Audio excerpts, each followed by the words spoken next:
Okay, welcome everybody. Happy Sunday. Good Vach. I hope everyone is well. And I thank you for joining us today. Baruch Hashem, we're really excited to have been able to make this happen. And we give a big thanks to Sruli, who's joining us today, a renowned marketer and digital marketer. And he has done tremendous things for Chabad in general with Chabad brand and in digital marketing altogether, and he's going to share with us today some of his secrets in the digital marketing world. And it's going to help us today. I think it's more important than ever now that we're all quarantined. And really, the internet is the last tool we have, the only tool we have now to engage our communities, to connect to people. And so we have to get good at it. We can't just do it because it's there. Now we have to get really good at it. And again, we thank Surly for being here and for helping us with this journey. So the way it's going to go is we're going to, Shruli's going to present. There's a chat box at the bottom where you guys can type in some questions, and I'll field them, and I might ask a few throughout the presentation. And then at the end, we're hopefully going to have a Q&A session, time allowing, God willing. And I hope everyone enjoys. If you have any question, please use the chat box. I don't think you could unmute yourself either way. So Sruli, I'm going to give you the floor. Please go ahead. Thank you, Yosef. Happy Sunday, everybody. Welcome.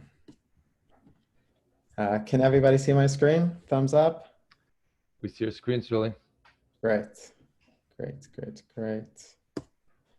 me remove this. Okay, so who am I? I'm Sruli Lipschitz. I'm creative director at Millennial, a brand that works with a lot of big clients, including JSwipe, Birthright, and the Kabbalah Center, which is relevant to today. With JSwipe, we created it and helped them grow to 1 million users. With Birthright, we grew them from about 400,000 participants to now 750,000 participants over the course of the past 4 years. And then we helped the Kabbalah Center create their social media strategy and media marketing. We'll start this off with a little intention setting. Everything God created in this world, He created to express His glory. And the goals of Shlochas are spreading the wellsprings of Chassidus, love your fellow Jew, and obviously we need the resources, fundraising to make that happen. So today we're going to have 3 parts to this. We're going to discuss the general context. What is the world we're living in today? What is the social media landscape? Who are we marketing to? Then we're going to discuss content. It's more of like the practical application of that. And then we're going to have a conversation to discuss it. The key idea here is that the internet expands range. But actually it expands range differently depending on what it is. So for example, a restaurant, before it had a few people in its block, it had a poster, whoever happened to drive by knew about it. It was very limited reach. But now with the internet, it's very easy to find a restaurant. They have Uber, Seamless. It expanded the range of where a restaurant could send their delivery. But then you take that out to something like a product. Products don't expire. You don't need them to be fresh. With services like Amazon, the range is even larger.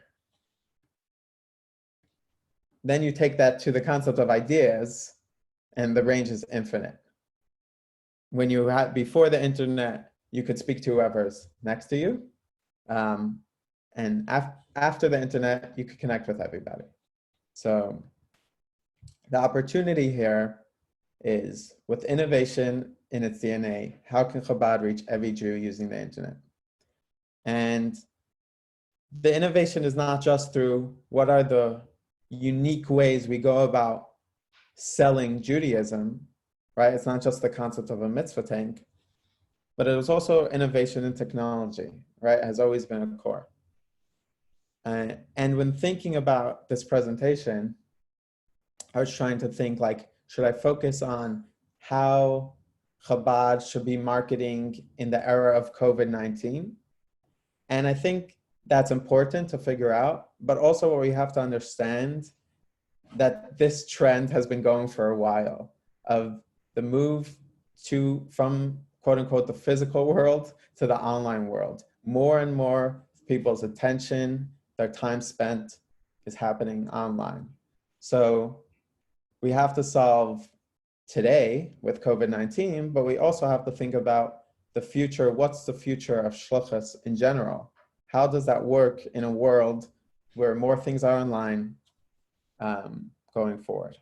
It's really just a quick question. If you know, do you have any examples off the top of your head in industries or companies where, a concrete example where this played out, how there's the transition before in the physical world and in the internet? Sure, of course. So it used to be you wanted to do shopping, you went to Walmart. That's where you did your shopping. And then Amazon came along and more of shopping happens online. And a lot of doubters in the beginning of the internet would say, no, but you have to touch it, you have to see it. You're not even going to know what you're going to want to buy unless you see it on the shelf. So actually, online is going to bring like a decline into retail. But actually, it expanded retail, but just brought it online more and more and more to the point where we all know Amazon is doing tremendously successful. This also applies to everything from, the automotive industry was very based on having, what's it called? Like sellers it relied on a network of sellers to sell you cars. And then Tesla comes along and says, we're going to sell a car, which is a high intent purchase, meaning it's a very expensive thing. We're going to sell it on the internet, and we don't think it will have any impact on our business, that trade. And there are things you have to do to compensate. For example, you have to have better return policies, right? To like remove the doubt. But as a whole, companies moving to the internet are winning, and companies that are not are declining. So even though they have to be more flexible in terms of return policy, which means they increase their losses and returns, but overall they gained from the experience of going on the internet. Correct. Wow. Correct. Okay. And the reason like this is important to understand is I think currently the way a lot of organizations, companies think about online is they think I have my physical location, which is me. It's my real, that's who I am, that's what I do. And then online is sort of fake, but it's my marketing tool, right? So my company is a physical company, and online is for marketing, and that's how they think about it. When really the opportunity is, if people are online and people are real online, really you should just be thinking about, my goal is to reach people. People are in a physical location and people are online. Marketing works differently for both, but it's not the addition, but it's actually it's where they are. That's where you could reach them. But also, of course, obviously keeping in mind practically using it as a marketing strategy for a local reach, right? So if you're a local center, use how to use online to do marketing, of course, is also what you need to do. But this is just acknowledging the fact that if you're starting from that place of like, we're offline and that's where we are, and now we'll just market people, it's very limiting. And there's a huge opportunity here to reach everybody, if that is our goal, on the internet. Now, when you're going on shluchas, if you're going to America, you need to learn English, right? If you're going to Israel, you need to learn Hebrew. If you're going to Russia, you're a shliach, you need to learn Russian. When you're moving on shluchas, quote unquote, to online, you need to learn the language of online.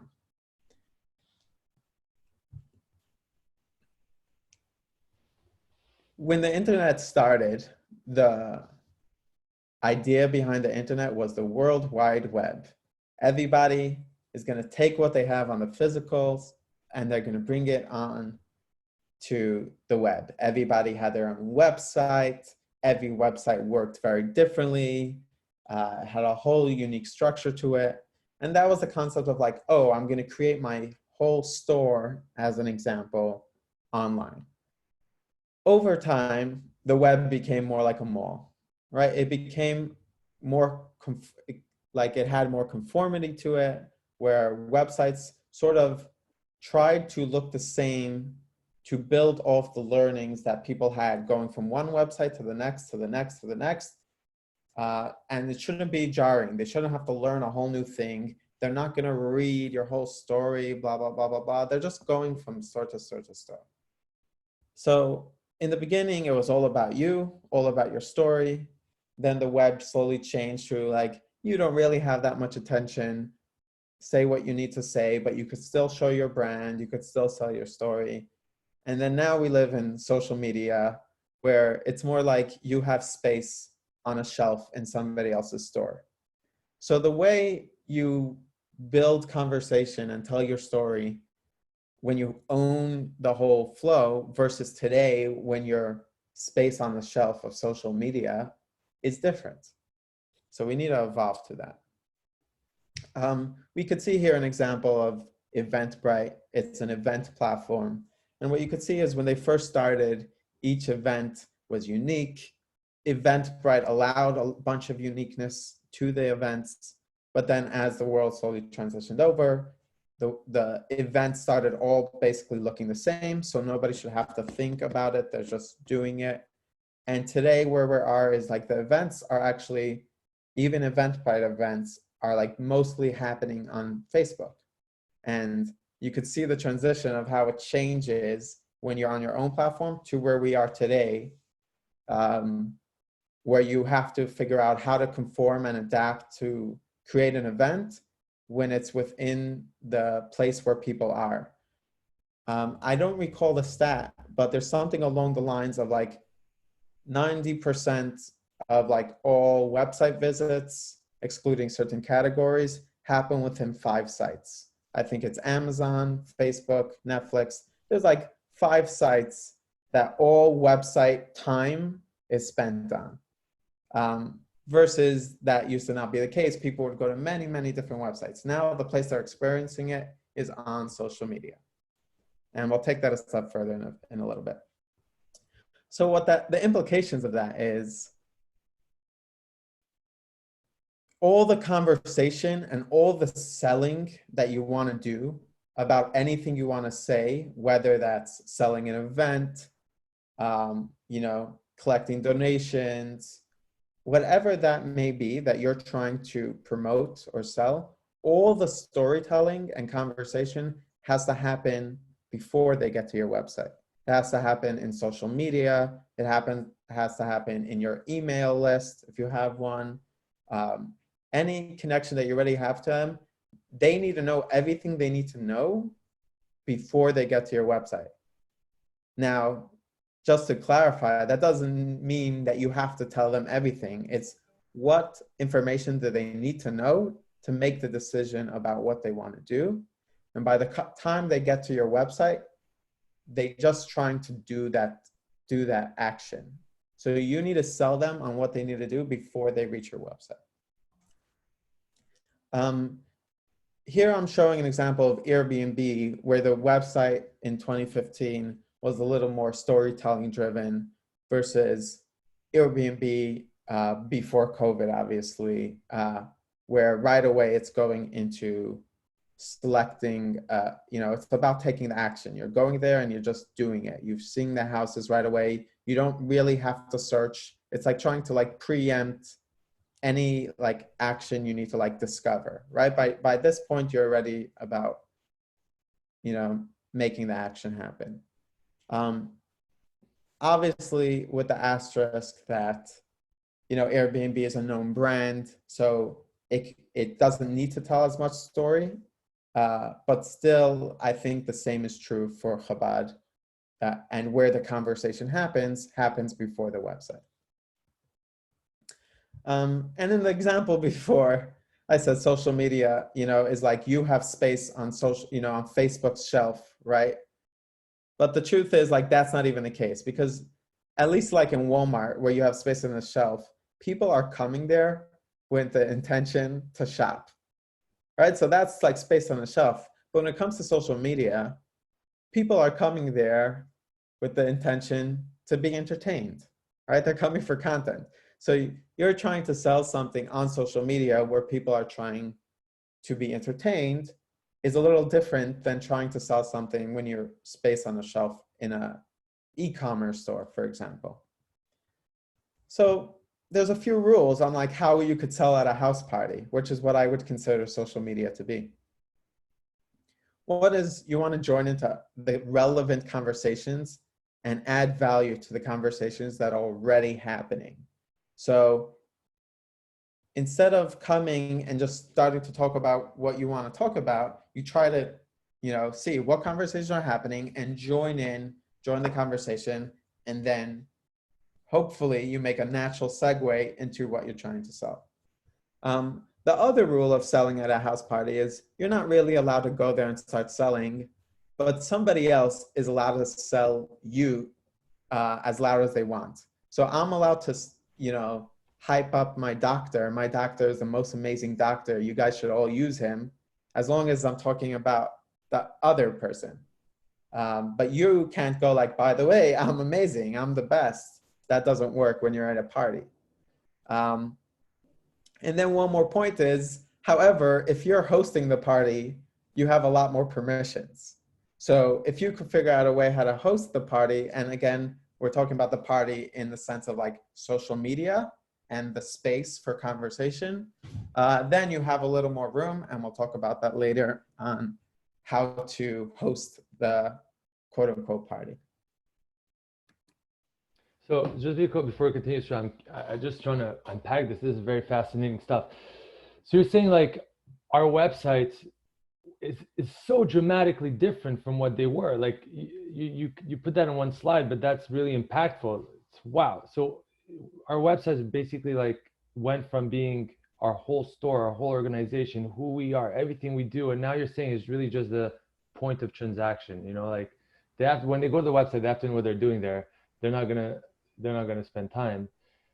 And it seems like you led us that really where we're having the conversation, the place we're doing Miftzayim and Shluchis is basically on Facebook and on social media. Facebook, Instagram, any social media, and I'll expand it out to your email list and WhatsApp group. It's really everywhere where the conversations are happening today, which is not on your website. That's not where people are today. Are you going to touch on elaborate on what the role of the website is for the Shliach today? I could just elaborate right now, Yeah, which go is ahead. the Please. point of the website today is the point of action, which is before they come to your website, they need to know what it is they're doing. And then the website is where they make it happen. So for example, if you have an event, so of course you can make a Facebook event, Eventbrite, which I highly, highly recommend. But in addition to that, if your community is not on, a big asterisk to this conversation, which we'll get to, is like, not every community is the same, right? Depending on the demo, depending on the age, just the type of people they are will impact whether they feel comfortable RSVPing for an event on Facebook or not. Sometimes RSVPing on an event on Facebook is good because it creates social proof and different dynamics like that. On the other hand, for an older demographic, that might not be like a thing that they're used to, or a concept that is like natural to them. And for them, RSVPing on your website seems to be very appropriate. So there's rooms like fundraising. If you're going to collect donations, again, you could collect donations on Facebook, and that's very much advised, right? Again, for the social proof aspects to it. However, for certain instances, let's say a building campaign. I don't know that a building campaign, it's appropriate to do a Facebook fundraising. It's maybe like doesn't give it enough space for what it needs. So in that scenario, you'll want to send them to your page to take the action of like what, you know, do you want to sponsor the building, sponsor the whatever? That still makes sense to be on your website. But again, calling out, but they're not deciding if they want to do that based on their website. They should have already, or you should have the full conversation with the expectation that that's happening before they get to the website. And by the time they're getting to the website, you know, they still need to trust the website and they still need to be wowed by the website, but they should already be convinced and be ready to take the action by the time they get to the website. And I'll talk about a few more reasons why that is shortly.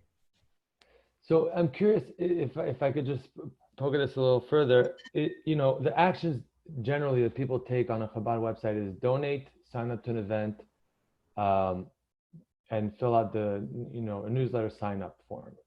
Yeah. That's pretty much the three actions.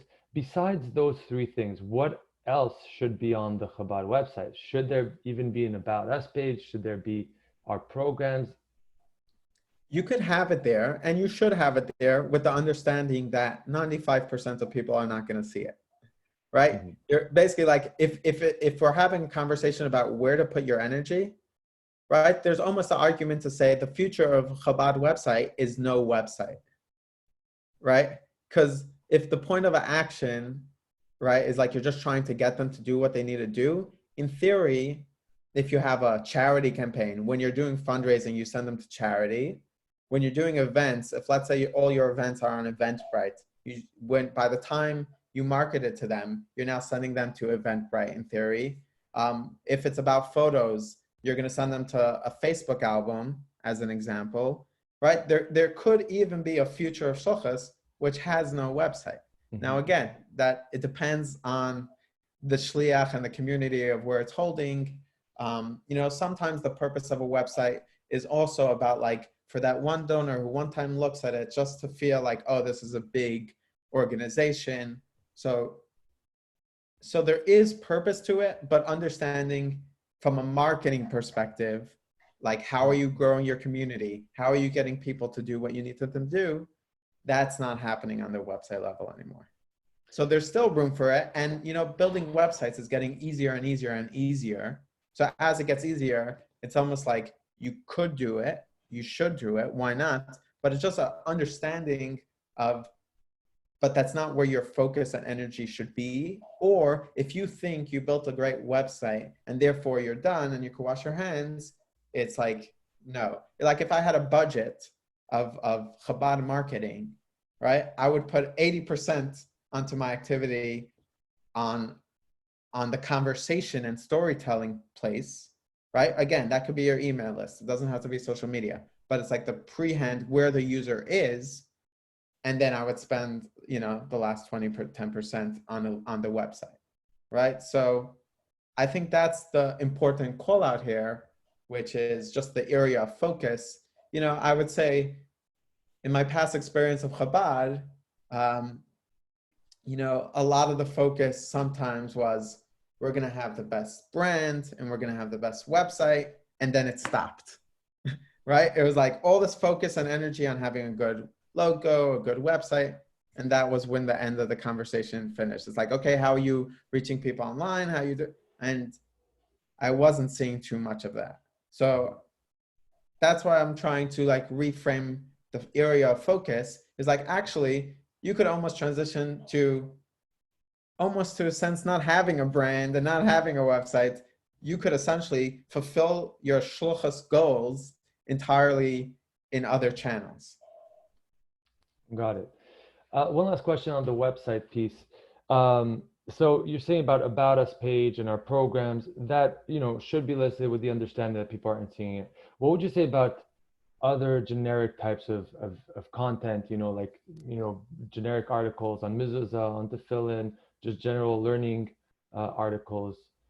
Is that something that we should have on the website? Because we are at the end of the day trying to educate people in Judaism. We'll learn about that later in the idea that internet favors, to a certain extent, scale. What that means is, how is a person going to want to learn about that? They're going to do a Google search. what's the deal with circumcision or whatever. And hopefully Chabad.org will show up, and that's how they're going to go about learning it. I think if you're a shliach who has that content on their website, and it might be a good idea to take a look at the analytics to see, is anybody reading that content? I have a very high suspicion that that's not the case. That people are not going to your website as a search for learning. They're mostly gonna. Most of people's existence again is not happening on websites. It's any website. Let's talk about like a bigger thing. Let's say TED Talk. How many people are watching a TED Talk on TEDTalk.com versus within a social media feed? Right. Good point, yeah. So even if you're arguing that, okay, we need to have content because that's where people are going to learn it, social media, that's where you're putting that. That's where people are going to experience it, learn it, engage with it. I don't see, given the general landscape, that it's a good energy. And I would go even a step further to say, if the goal of your website is a point of action, anything that gets in the way of it will hurt the action. So if somebody's coming to your website for the purposes of RSVPing for an event, and they might have to click through 3 brand banners of this week's Parsha is this, and this is that, and this is that, it's going to be confusing for them how to get to the event. And you may lose people, or it might not be as, the experience might not be as good for the user about like, oh, signing up for Chabad events is easy. That's what you want. You want them to have good ideas of signing up for a Chabad event is piece of cake. And the reason for it is so that next time they'll want to do it, and next time they'll want to do it. So that the less friction we put in the way of allowing people to take the actions that they want to take, the better it will be. It's really one last thing. I know we need to move forward, but you said something very interesting. You said you would put 20% on your website and 80% on, where the people are, so social media. So, should I be thinking along the lines that if I spend $1,000 a year on my website, I should be spending $4,000 a year on my social media presence and marketing? Correct. Wow. Yes. Wow. Correct. I would say for most of the clients we work with, we have a rule of 20% goes to creative. And what creative means is website design, how the ad look, even app design, anything related to that. And then the other 80% of the budget goes to social media marketing. This applies for every client we work with. Interesting. Thank you.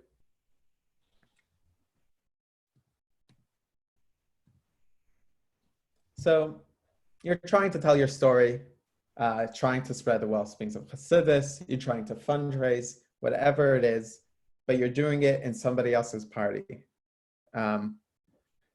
It's not just. So it's really, sorry, I think this will be a good intro to this, because people ask me a couple of questions. I think you're about to answer them, so I just want to voice them.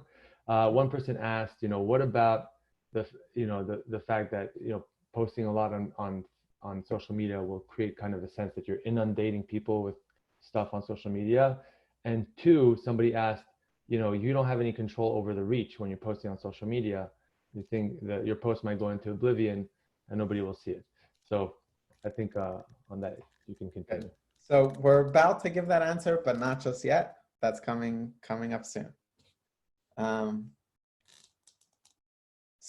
that's a very good question, and we're going to try to answer it here today.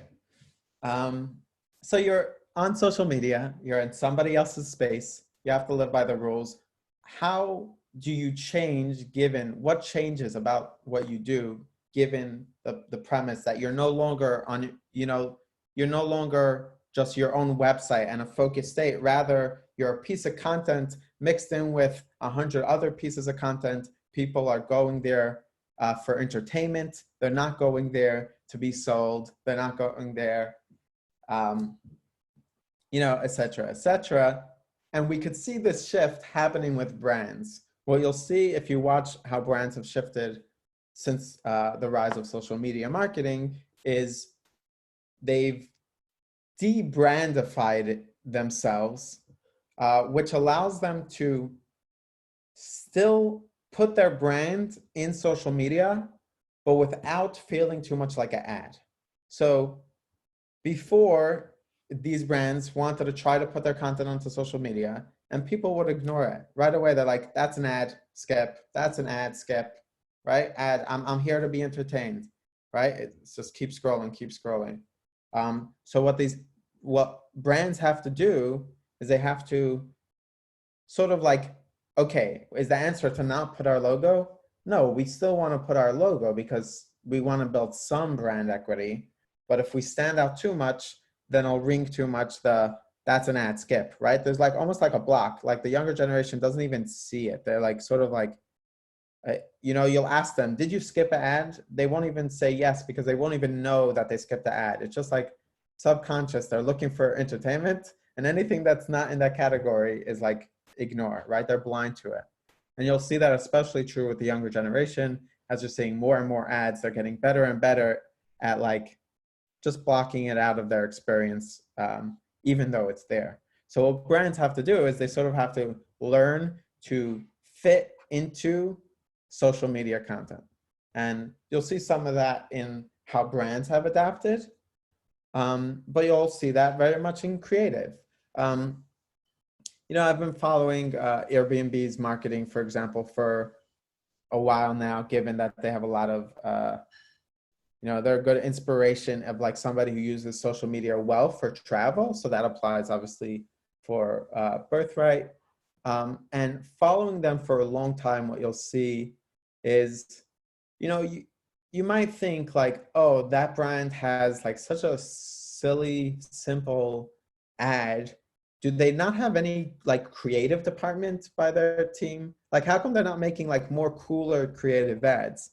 And the answer is actually they try. They make creative ads. They do it, but those ads don't work. And what you'll see is the ads on the left over here, those ads, which are basically like just a video with very simple text, those are the ads that tend to perform very well. Sort of the way you could tell that it performs very well is like how long they keep that ad up, right? You can see that if they keep this ad up for a year, that means the ad is continually performing very well for them for a year. Versus what you'll see on the right is these are just screenshots, but obviously these are videos. They try more creative approaches. They try to tell the story in different ways. But those ads tend to not get any traction. A user sees it and they're like, oh, this is an ad, and they skip it. So the point being, the goal in your marketing is thinking, how could I create content that looks like it belongs in the feed? And we could see this being true for Birthright as well. We go through this exercise all the time of saying, we have this really creative idea, we can make it exciting, we can make something, hype, and we make a lot of those ads. But the ones that always consistently perform the best are the ones on the left, where they're almost like the easiest ones to make. And by the way, this is a huge advantage for you guys as shluchim in like, the fact that the ads have to look like content means that anybody could create it, because everybody is creating social media content. So everybody could do, it's almost like the simpler or the less, professional it is to a certain extent, almost the better it will do. And obviously it takes a certain kind of like professionalism to know how to be simple and still tell the story you need to tell. But just an understanding of when you create content within the feed, whatever medium that is, you have to create content that matches what the user is going to see. So on Facebook, it might look one way, similar to what we're seeing right here. On Instagram story, it's a little bit different of how that might look. And on a WhatsApp group, that's also very different, right? If you're, marketing to quote unquote your WhatsApp group, it doesn't really make sense to just put a Facebook ad in there. You would try to approach it from a different directive. So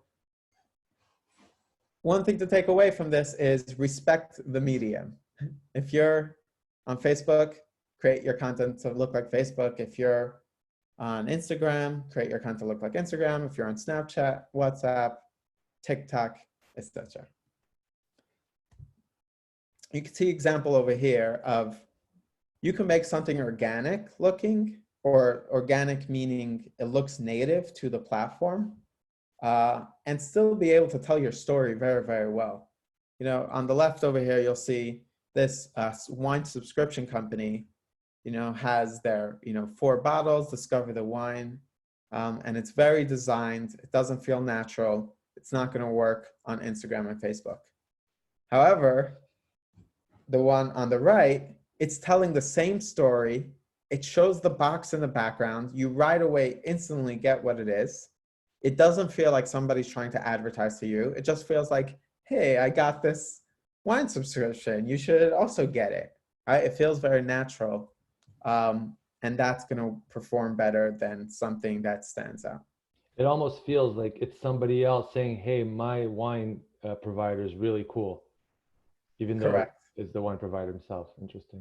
Correct. I'll bring it back to this one. One of our best performing, ad types for Birthright is someone holding a selfie, which is the one, the girl over here, and just talking like, hey guys, I'm up here on Masada. I'm having a great time. If you haven't gone yet, I highly recommend it. 15 seconds. It's almost like too easy to make, but it works really, really well because that's exactly how people use Instagram, right? They're just talking about like, look how cool this sunset is, right? And just leading into what is the content people want to see. And that's what's going to work. Another thing to understand about social media is that it's algorithmically driven, right? Everything that it has to show, it's deciding, based on a few factors, but it has to make a decision, when showing a user a piece of content, which content should it show? It has a bajillion pieces of content to show. So it's always making trade-offs. Like, okay, we want to show the best content that's going to maximize the amount of time the user is going to stay on our platform. That's their goal. Facebook, TikTok, they want users staying on their platform. So everything is driven around how do we make sure that's the case? So, there's obviously the basic ones, which is like, if I'm a friend of this person, it's likely that I want to see my friend's, baby photos, right? So that's a thing it uses to say, okay, this person shows a baby photo, show it to the friend. That's likely what's going to keep me on the platform, watching, engaging, commenting. It's great. But beyond that, there's 2 other factors which are very important to understand. And one is the idea that whatever an algorithm, right, needs data in order to make decisions on what to show. So the more data or the more it could understand about the piece of content in order to even make the decision, who should it show it to and how, the better that the algorithm will use that piece of content more. So if the algorithm has a choice between content 1 that it doesn't have any information about, other than friends, and content 2, which it knows, oh, it tagged that person, it got 3 views, and 2 of the people who viewed it liked it, right? Now, Facebook knows, well, I have a piece of content that I know that 66% of the people who viewed it liked it, and I have the piece of the content that I don't know anything about. All else being equal, I'm going to show the one that I have more information about. So just an understanding that when it comes to algorithms, the more information it has, the better it's going to be. And that's almost along the lines of like, therefore, the more time you spend in social media, almost the more information Facebook has about you, and therefore the better it can optimize where your content is showing and to who, etc. And the second part is you also need a feed of data. You also want users to say, as like a Facebook owner, right? Like you want to drive that engagement. So the biggest signal you're going to take into that is what causes people to engage. What is going to get likes? What is going to get comments? What's going to get shares? That's a very strong signal that Facebook uses to determine if that content should be shown. And then on this idea that, the more data, the better it will go when it comes to algorithms, is the idea that mass messaging would win. What I mean by that is,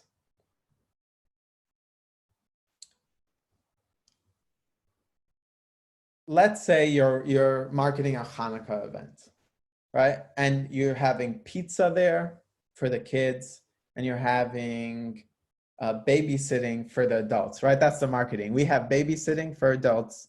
We have pizza for the kids.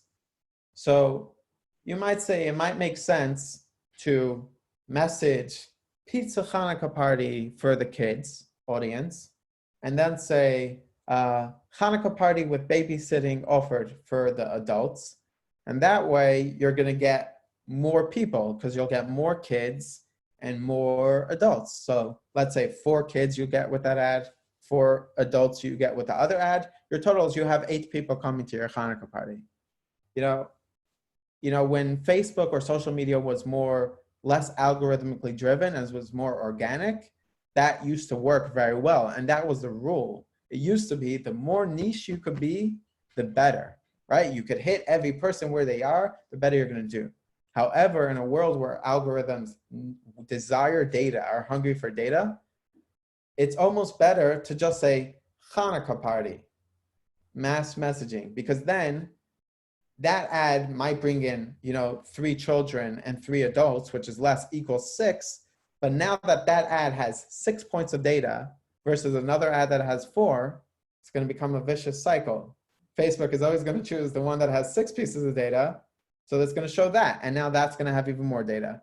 And now that it has more data, it's going to show that even more. And it comes like a vicious cycle where the one who gets a little bit ahead sort of wins the whole race. So the message here is like, when dealing with algorithms or anything of like, I'm trying to get my thing seen by many, many people to take an action, you want to be as specific as you can while still keeping it in a mass message. So that way you're giving Facebook, right, the most like, oh, it's going to have 6 points of data, and that's going to be better than 2 separate ads that are maybe broken apart. This is a very broad concept about this, because there are ways to go around this. For example, the Facebook ad structure is built on the concepts of campaigns, meaning, if you have one ad that's for, pizza Hanukkah party, and the other ad that's, Hanukkah party with babysitting, you could bucket them under one campaign, and then that 8 attributes of data will be applied to the campaign as a whole, so it'll still run it out.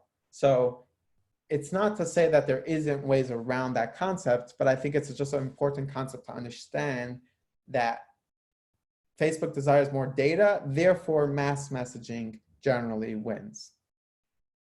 So you want to, but also you still want to be relevant, right? You can't just say something like the sky is blue, because that applies to everybody and then it's going to be successful. Obviously that's not the case, but in trying to understand where's the balance of like, I want to be super specific to, I want to, be general, you could recalibrate it with this information in mind of algorithms favor more data, so therefore the mass messaging is generally going to win. They say you only use 10% of your brain. They say eating carrots improves your eyesight. They say crime in the United States is at an all-time high. And of course, none of these are true. So why do we believe it? Why do we think carrots are good for our eyes? And the answer is, the more something is repeated, the more we believe it. That's the rule. Something equals true if we hear it 10 times, not as true if we heard it once. So if you repeat a lie, so to speak, 10 times, it's more true than a truth that you hear once. So that's the importance, just a broad marketing rule of the more you repeat something, the more true it becomes to the user. And, in general in advertising, it was a known truism, an ad has to be shown to a user 7 times on average before somebody's going to make a purchase. Recent studies suggest it's increased to 10 times. And one clarification about this is it doesn't literally need to be the same ad, but it's more trying to sell the same things. They need 7 pieces pointing to that same campaign before they'll make a purchase. So this is just the idea of, to Yosef, your question earlier about like, if I'm too much in the feed, will that just overwhelm people? What's that going to mean? This is just something to take into consideration with that idea. So repetition is important. Also, I think I can add to that what you said earlier, is that when you're in the feed, when you're at the party, you shouldn't be saying, my Chabad house is the best. We offer the best thing, and that will definitely tire people out. But if you follow the rules of the party, like you said, it should work. Exactly. If you get 10 other people to shout how great you are, it takes 10 of them before you'll convince somebody. So that's the idea, right? It's like, can you contrast this to email and what the rules would be around email, and how many you could send, and what's the most effective way to email in a short summary? Yeah. The basic answer is email works really well as long as it's relevant. What I mean by that is if somebody RSVP to a party and then you send them an email the day of saying reminder for the party and blah, blah, blah, blah, blah.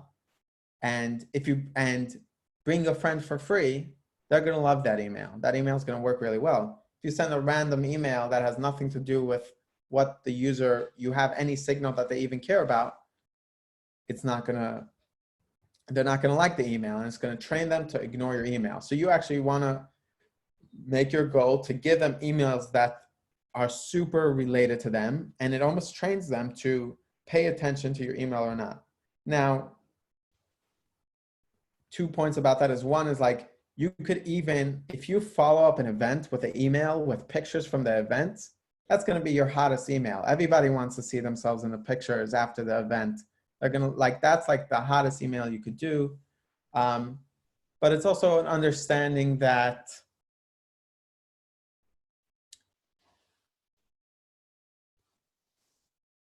it's also a numbers game, right? There are certain users who don't open email and other users who open every single users. So what I would say is the numbers might be low, but as long as it's relevant, it's still going to be extremely high, return on investment compared to social media. So if you invest in your email list and you build it strongly and responsibly, you send emails that you think they're going to want, that is going to be very powerful, especially as you do it better. I think sometimes what happens is Shliach will send an email, it doesn't really work, and they'll like give up right away.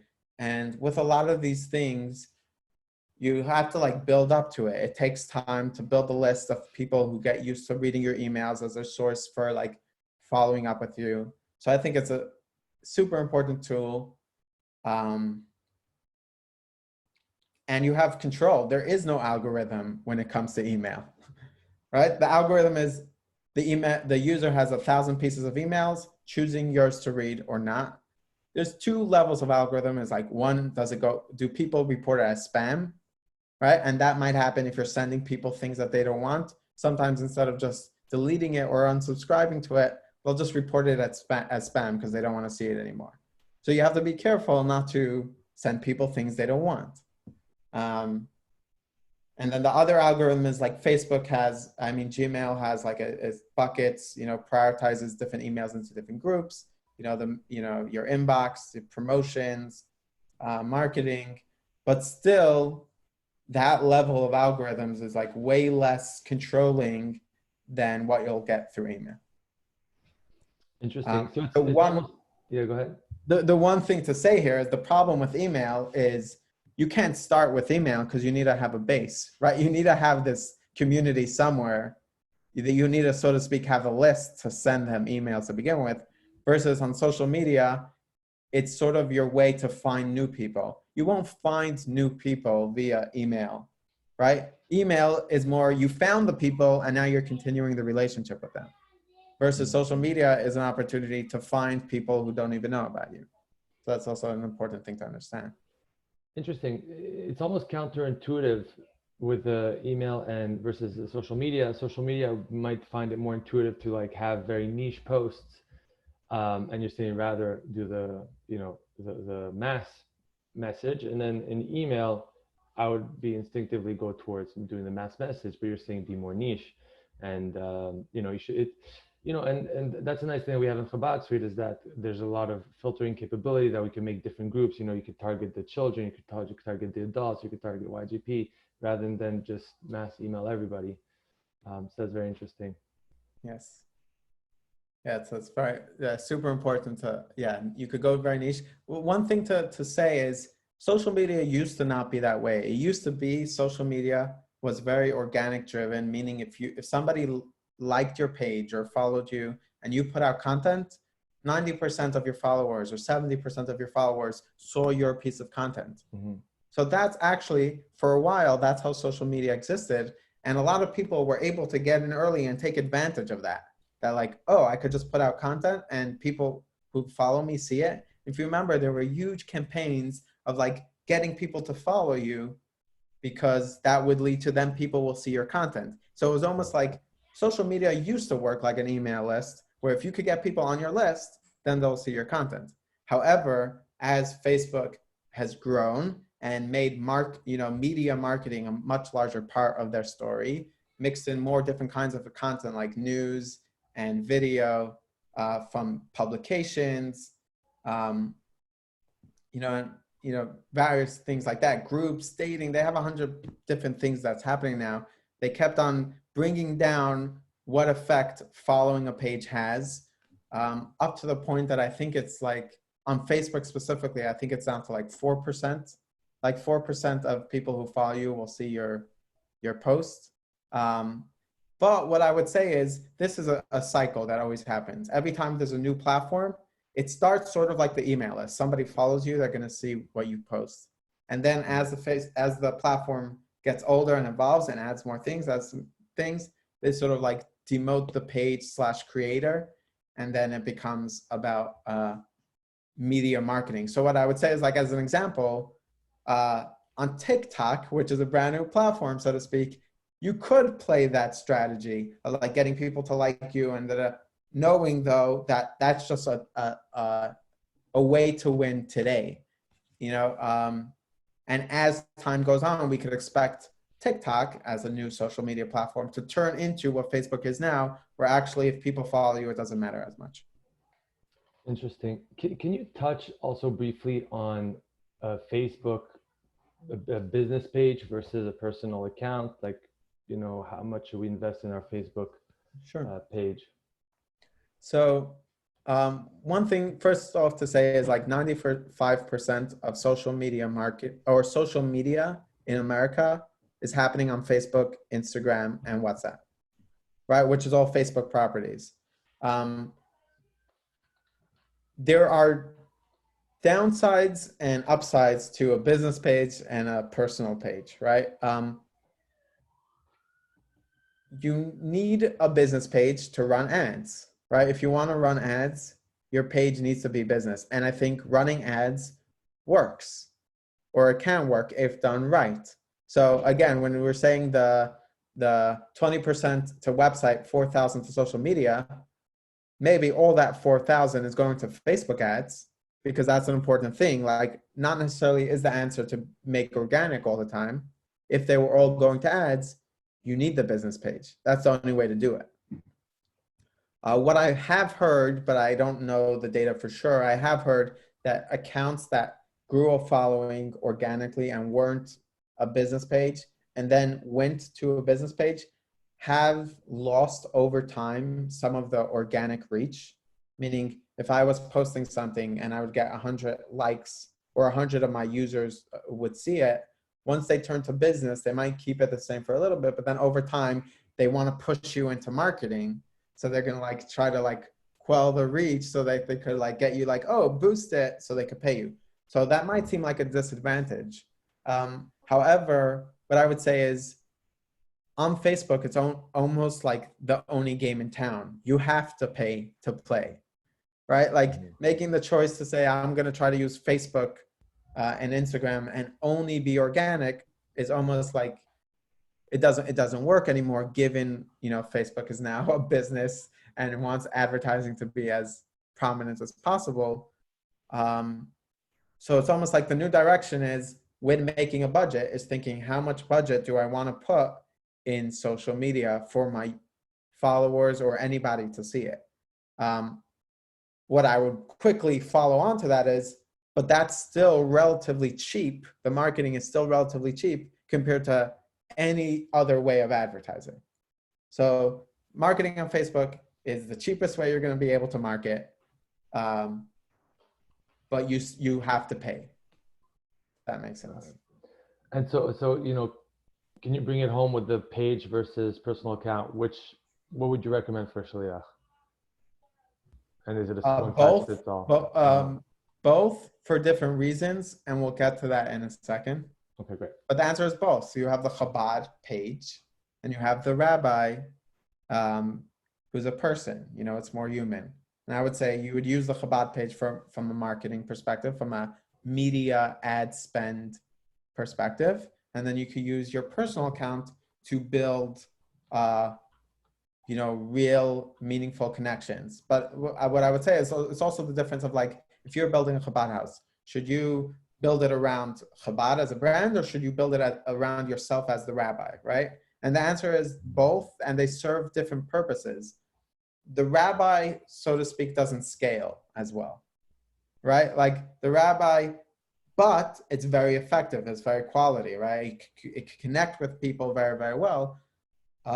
Company scales, right? The messaging that you could give as a company tends to be more mass. Maybe it's like a little less personal, but that's sort of how to think to use it. It's like, when I want to be personal, then I would sort of like lean on the personal factor, your personal page. And then if you're focusing on more of like the Hanukkah event, that might be a good example of when you'd want to do it under your Chabad page. I got it. And just a quick question, should I be sharing all my rabbi posts on my Chabad page? We'll get to that in a minute. We'll get to that. All right, cool.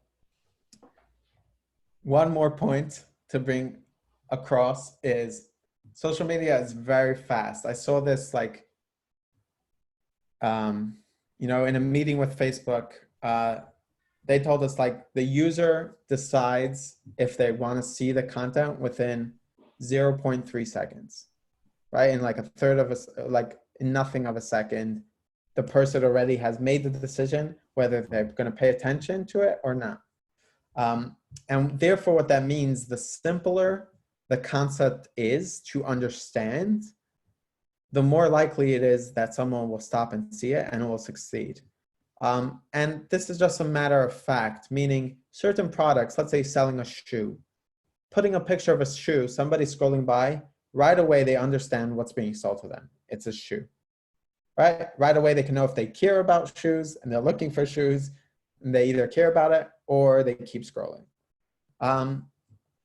But then something like an event, it's inherently a more, you know, nebulous idea, right? There's like, what is the event? When is it? Right? There's just like more things you need to understand about it to understand even what it is. And this applies like across the scale. So there's like the simplicity of like a shoe.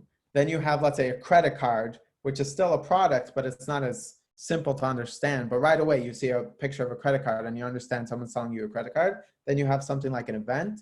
Then you have like an experience, right? Like it, and the point being, when it comes to social media feeds, you want to try to make everything to be as, you know, you get it right away what it is. So almost the advice here is to say, if you're marketing an event, how could you make the event almost feel like a product, right? When thinking about like how you're going to market it, you know, it just has to be right away they get what it is. So it's just like as a general of like trying to think of like, where do you want to get to? It has to be in an instant, they know what they're looking at. And, you know, I'll go back a little bit. I think you could see that applies here, right? Something's organic. It's a little more complex, right? If we think about it, it's like a bottle subscription service. It's a little complex, but they did a great job at like looking at it in a second and you get what it is. It's someone's shipping me wine, right? It doesn't take much longer to understand that. So that's like the goal of what you want to try to do with social media. Okay, we're going to take a little bit of a detour to talk about who, you know, what is who. One thing to know is 98% of social media or website is happening on mobile, right? Wow. 79% only on mobile. So going back to earlier, your question, what should be a website?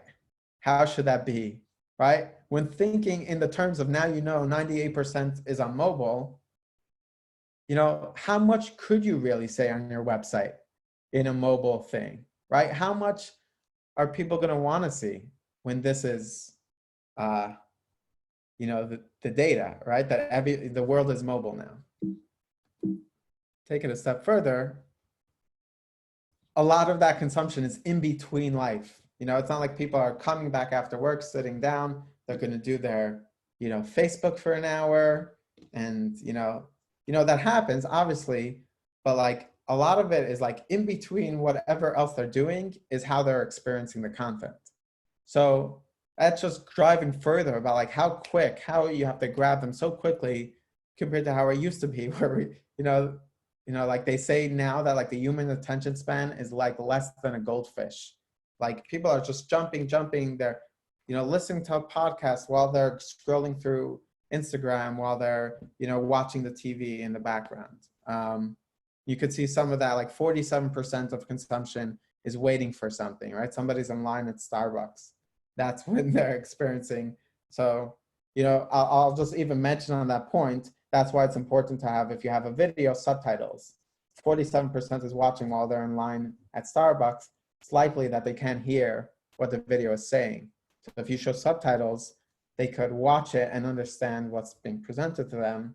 So like just knowing that it's happening in between just makes you aware that they're not really even paying attention to the content. So you really have to go out of your way to grab them.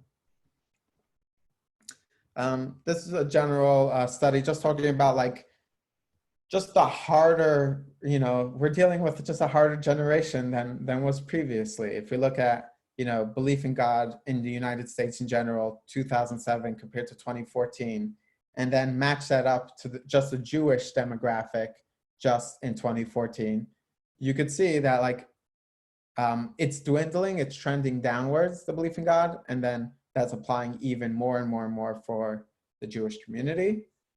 And also dealing with, you know, the reality that now we're dealing with a generation where 70% of the people have only one Jewish parent.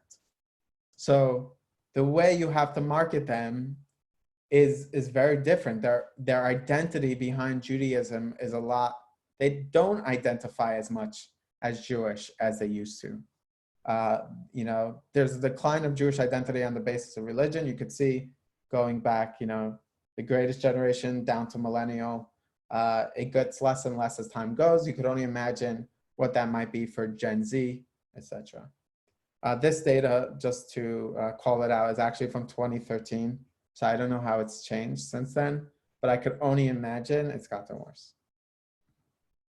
Okay, now for the fun part. It's like, okay, I understand social media is hard. There's a lot of work and opportunity ahead of us. What are practical things I could take away and implement tomorrow? Here are some things.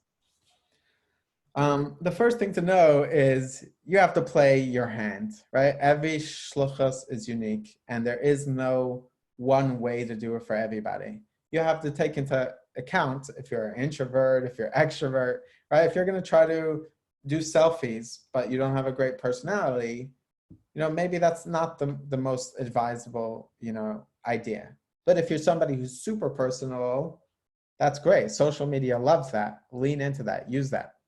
You also have to understand, again, your community. Is your community on social media? If yes, where? How do they use it? Are they traditional? Are they progressive? And another important factor is at what stage? Do you already have a community following? Are you starting from scratch?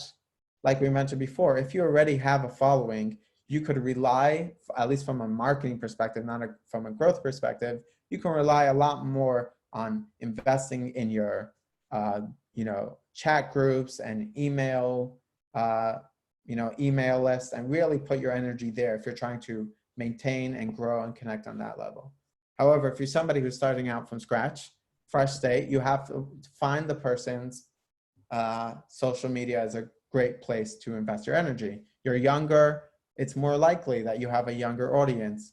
Facebook, Instagram, very great way to do it. The biggest question, do I need to post every day? Should I be on TikTok? Right? These are the basic questions that we're trying to understand. And what I would say is use your energy wisely. And the goal is not, oh, people are on social media, so I have to be on social media.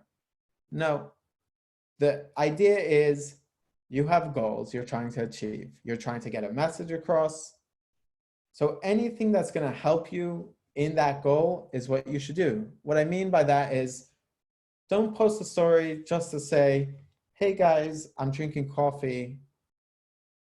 Bye. Right? Like that's not going to help you achieve your goals. However, if your goals is, I want to start a conversation about Torah today, you could say, today I was drinking my coffee and I saw a tweet that said blah, blah, blah, blah. And you could turn it into content, but knowing that your goal is now engagement in that discussion, then it's a great idea to post about that. And we'll talk about a little bit of like how you could use it, in the right energy. A lot of this has to be like, you have to use it. You have to be consistent in it. If you send one email out, you're not going to see results because people are not trained to use your email. You don't have a big following yet. But I am pretty positive if you invested in an email and were consistent in it for the course of a year, you're just going to see the numbers getting better and better. As an example. So use your email wisely, use social media wisely, use it to achieve a goal. And one way to take out the stress of like, what am I going to post? What do I need to, I don't even know. I'm, thinking today, I think the right way to approach this to de-stress the situation and understand the strategy is think, what am I doing this year? What are my goals? I'm trying to grow my events or whatever. I'm trying to grow my fundraising. Okay, in order to do that, then I need to start the initial, Facebook post talking about that event, which we'll get to in a minute. But the idea is be very strategic about what you're doing and then post as long as it's in service of the strategy. And again, like we mentioned, if you're following the rules of how to talk when you're part of, at somebody else's party, they're not going to find it to be annoying. They're going to find it to be engaging. I'll add one more layer on top of that, which is to say, if you make one piece of content and nobody interacts with it, and you make 10 pieces of content and nobody interacts with it, Facebook is only going to show people what people engage in, right? If you make 10 pieces of engaging content, they'll show 10 pieces of engaging content. If you make one piece, right, they're just trying to show people engaging content. So, you could almost rely on the algorithm to filter out your bad content. If you make 10 pieces of bad content, don't worry about it. Nobody's going to see it, So to the idea of overwhelming people, I don't know that you should be so worried about that. Like any relationship, it takes time and you only get what you put into it. Okay, so let's get a little more practical. Okay, I want to engage my community. I want to promote events and programs. I want to find new members. I want to drive donations. How do I make this happen? One is be native, be digital first. I think there's the instinct to be, oh, I'm doing a class. Let me share it online in a Zoom, right? You're taking your physical version and also sharing it onto the web. And what I would highly recommend is actually rethink that a little bit. I have an audience online. Maybe there's a version of online first content that I should be creating. What would that look like differently than if I was starting only from a physical and then sharing that out online? So here's like just like a quick example that clearly there's a difference between content that's created specifically for social versus content that's, oh, also social media or also digital. When thinking of making events, you should be thinking, when thinking about which event should I be creating, part of the thinking should be the marketing of which event to create. And part of the things you should consider is the event I'm creating easy to understand, right? Is it quick to understand this event that I'm trying to sell? And if not, rework, maybe this event is not going to scale into social media. So if you could like simplify down as much as possible the core of what your event is, it will perform better on social media versus if a person has to like read a little deep to even understand what it is, they're not going to make, it's not going to get that far. So the way to succeed with events and social media is first designing the event to be easy to understand, very digestible, graspable. The second part is identity experiences. You know, restaurants, it used to be what made a good restaurant is how good the food tasted. Today, what makes a good restaurant is how nice the food will look on my Instagram. And that's sort of like the range of like where people choose to go to the restaurants. And the same thing applies to social events or to any event that you want to succeed on social media, which is, will somebody be proud that they're at your event? Will it help them share and prove how cool they are by being at your event? And if you could make your event something that people want to tell about themselves, that event is more going to succeed. If you're making an event, an award ceremony, and I'm awarding Yosef to the event, he's going to come to that event because now he has a picture to show the world that he's the best person in his community, right? So thinking in the sense of how could I make my thing an identity experience, something that will give the people that come equity and pride to share with the rest of the world. If you make it that, they will then share it, and then that brings more awareness to what you're doing, and more likely that more people will join your community. And that ties in to, that starts from how do I get the person to come?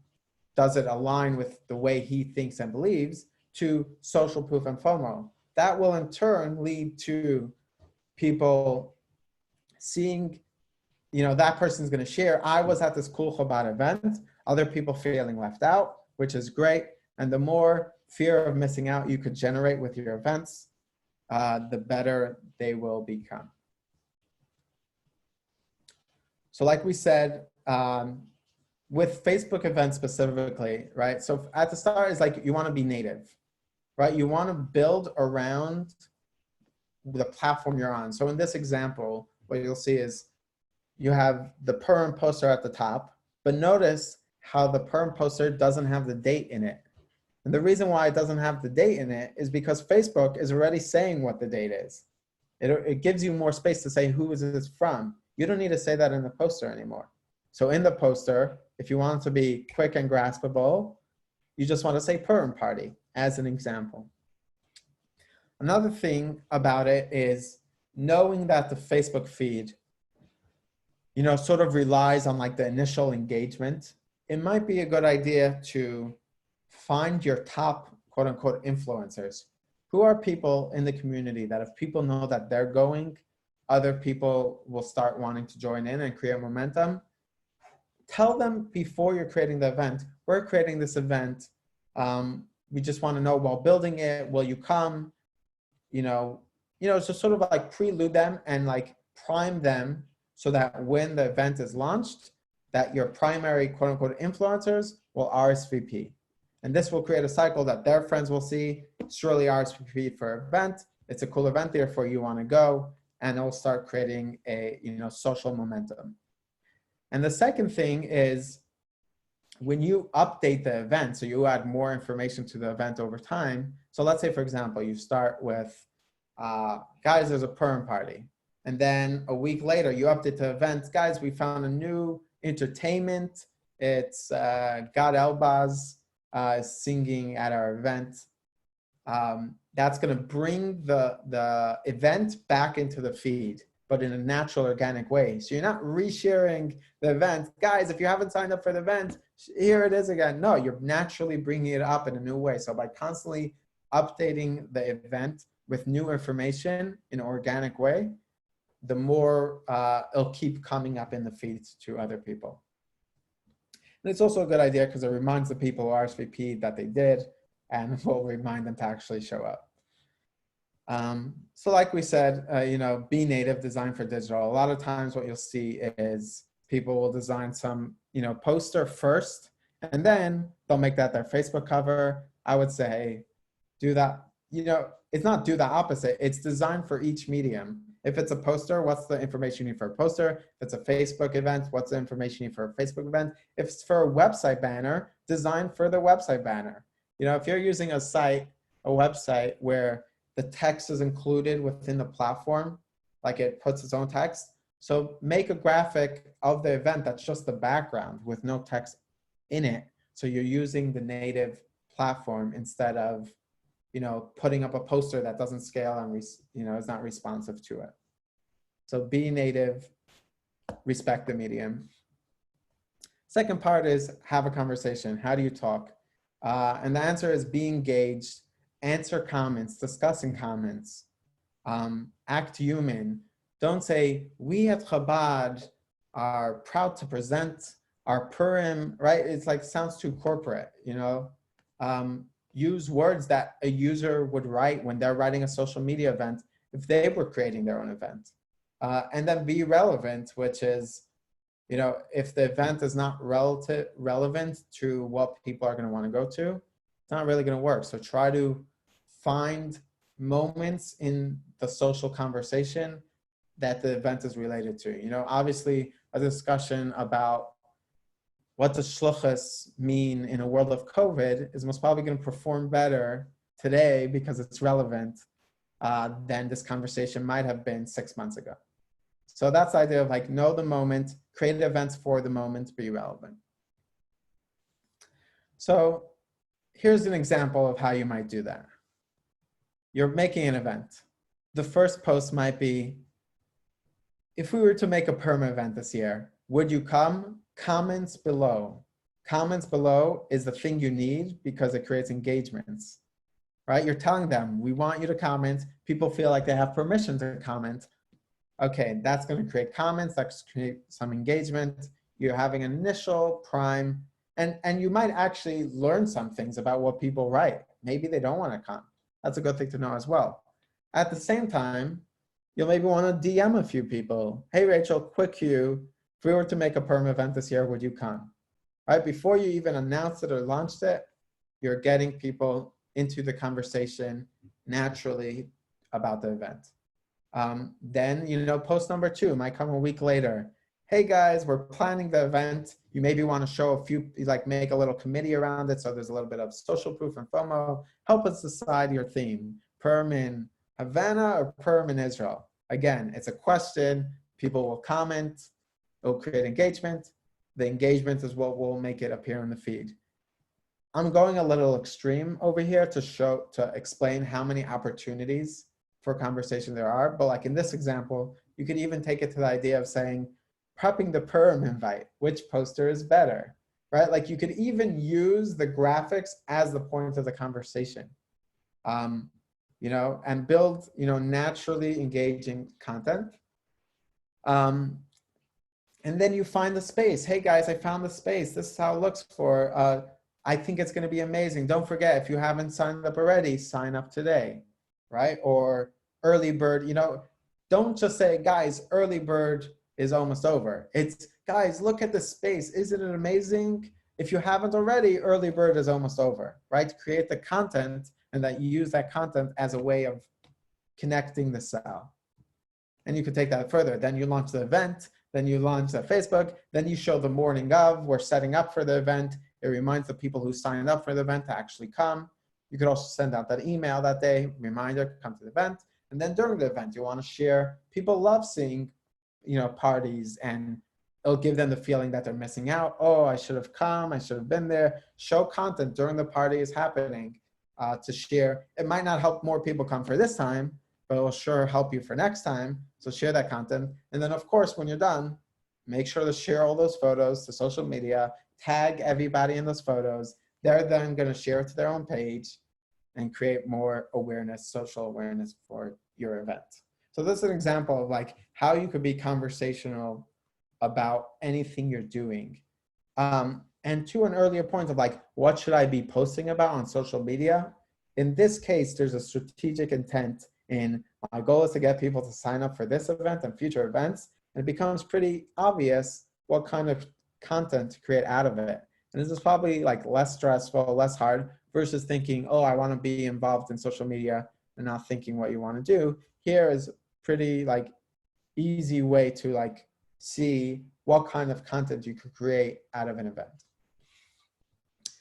Another thing is maybe there's ways within the event itself that you could, again, inspire people to share onto social media. So if you make the lighting cool, that people want to take a lot of selfies, so they'll want to share on social media, do that. Give people permission. If there's props involved, make those props. In JSwipe, for example, we make the JSwipe, app design be something that somebody could like hold up. People love taking pictures. You don't have to tell them. You don't have to get it standing. They love it. Any excuse to take a picture is good. Another idea is like if there's a hashtag that's like easy to get, helps users like show their identity behind it, super powerful. We just have to look at, Black Lives Matter, right? That hashtag is so smart, right? There's a reason why it worked, right? Like everybody wants to be like, yeah, I'm a good person. Black lives do matter. Hashtag, tweet, post, right? So that's what you want to try to find a hashtag that will make people, stand behind the event, right? What is it about it that, they could stand behind? This hashtags play very strongly into identity. So that's what I would consider there. And then very important, give the recap email, give the photos, it really drive people to share your event. So you're growing your awareness and your community. In regards to like an event platform, I actually think Eventbrite is actually a pretty good platform to use when it comes to social events because it allows you to create the Eventbrite event, which you could like send people to from your email as an example, and you own more of the experience. So if you're sending somebody via email to your event, maybe you would send them to Eventbrite to sign up. However, that Eventbrite you're able to set up to connect or create a Facebook event that's connected with it. So using the same RSVP list and same email follow-ups and everything that you created will work on both your more owned experience on Eventbrite and in Facebook, it will still work the same. And the user almost doesn't even leave your platform. When they go to pay for the ticket, it will pop up within Facebook, they'll pay, and it's all connected to the same platform.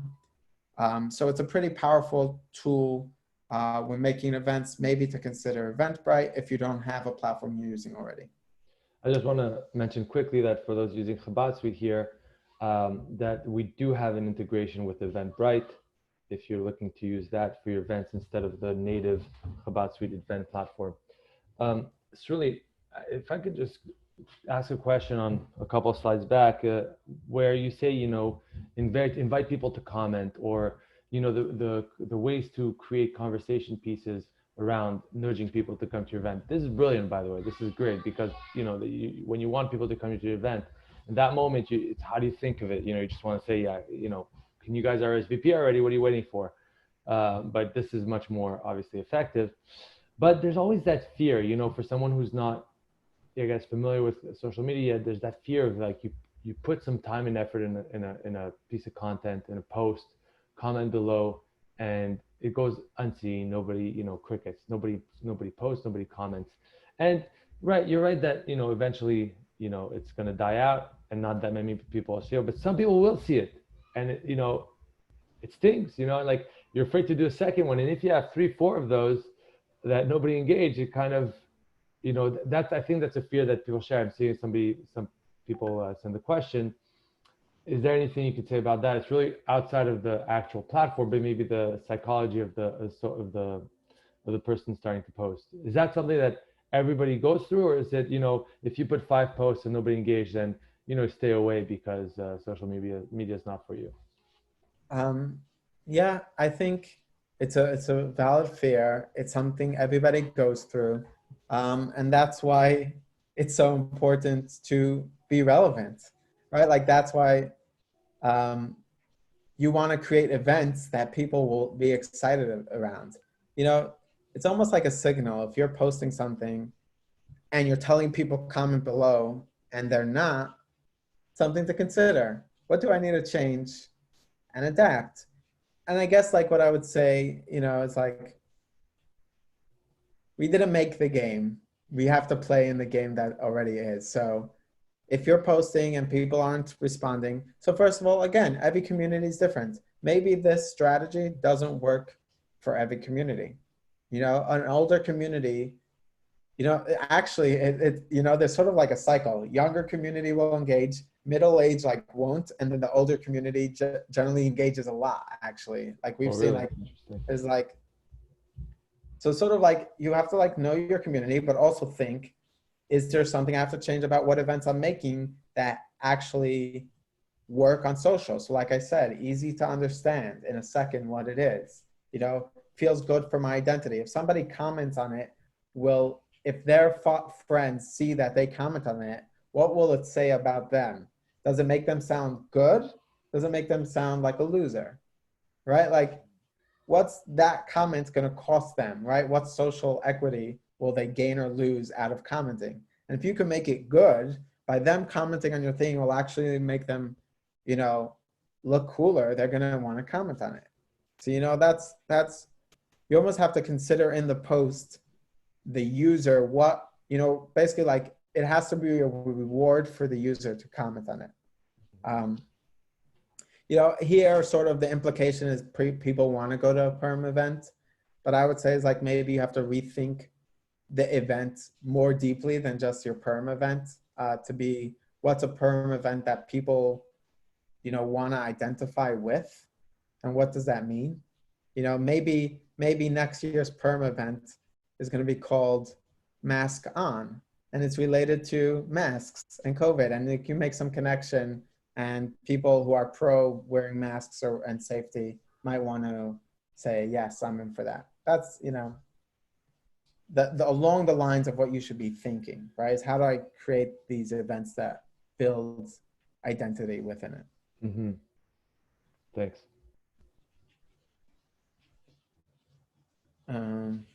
Here you could see an example of the video, how it works. And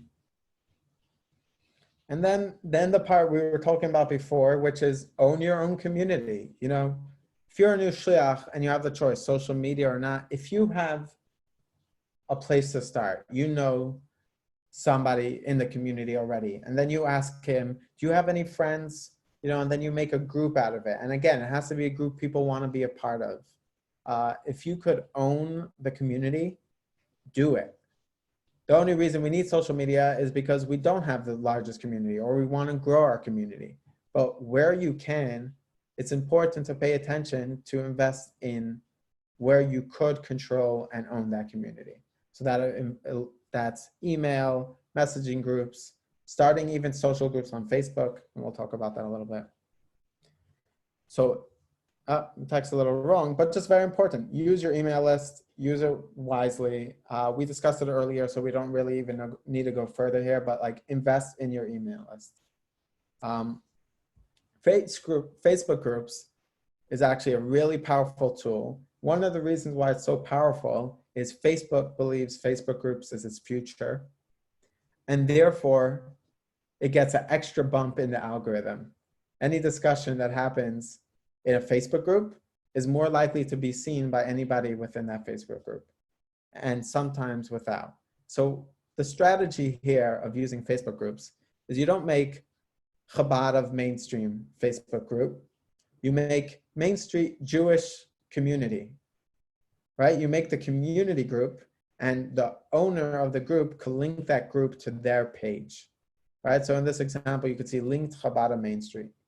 What this allows, it allows you to create a place where you could control and own the party, right? This is what I was mentioning before. If you could host the party, you have more permission to share. And sharing into this group that we're making a perm event into the Jewish community group is more appropriate and makes more sense. But the real trick here is invite everybody, invite, Reform, Hillel, whatever, invite the full community. This is the full Jewish community group, party, but because you're owning it, you have all the power. It's almost like anything that anybody posts in that group, you get some percentage of like affiliation or like out of that, so all the conversation that is happening by you facilitating this group then makes you as a shliach or a chabad as like, oh wow, they really care for the whole Jewish community. They're not a separate entity. They're for everybody. And it's a really powerful tool, especially that Facebook really bumps it in the algorithm. So, both because it's a powerful tool on its own, but also because you want to take advantage of the algorithm, Facebook groups are highly recommended. But separately to that is, messaging groups. I could see a future of a Chabad house just starting out where they don't build a website. They don't get on social media. They start just chains one by one, building out a messaging channel. Again, Jewish community of Main Street or whatever. And then adding people in. Guys, if you know anybody within the community, add them in. People might talk about anything, but that's part of it. But now you have a direct channel to the user. If you made the group just like Chabad group or Chabad mainstream group, who's going to want to join that? How much conversation will be happening? It's so much selling. But if you could just be the host for the community as a whole, that's very powerful.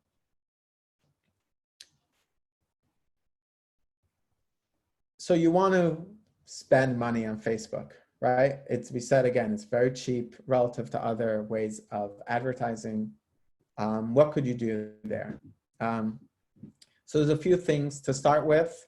If you have an email list, you can use that as the basis of your audience on Facebook. And anything you do for Facebook applies to Instagram. When you make an ad on Facebook, you just set like display anywhere and it'll display in all the relevant spaces, and that's what's recommended. Like let the algorithm figure out where to show it. So you upload your email list as a good baseline. You could add into your website what's called a Facebook pixel, which also allows Facebook to understand which people who saw an ad made it to your website, or people who came to your website, make sure to show them an ad. And you might think, wait, if I already got them to my website, why do I want to show them an ad? And that's the idea of what we mentioned before about repetition, right? Like you want to keep people, maybe they're engaged, maybe they came to your website, but you want to keep them, connected to what you're doing. And the way the algorithm sort of works is you set campaign goals. So if let's say the campaign goal was perm event, the algorithm wants to know, how do we know that this ad is working successfully? So you could set a few stages. You could say the ad is working successfully if it gets views, or the ad is working successfully if it gets engagement. And then Facebook will decide based on that, that goal, campaign goal that you set, that it should be shown. But you could also set what's called conversion. And for example, you can make the RSVP or the confirmation page of your event be the final conversion. If a user made it to the confirmation page of your event RSVP, then that will tell Facebook that this ad is successful, and therefore show it to more kinds of people who, when they see the ad, are going to click on it and get all the way to the end RSVP. Versus it might be a different kind of user who they don't want to go to the event, but they may see the the content, if you set your goal to just be views or engagement, it's gonna show the ad to different people. So it's very important to put in the Facebook pixel into your website. Then there's other ways you could track, which is like there's ways you could connect offline activities. So for example, if you have local, RSVP sign up, let's say like with a computer at your event, Facebook could actually attribute this person saw an ad and then a month later went to this event and actually signed up. That was the conversion. So it's not only on your website, there's ways to do it in a physical offline activity.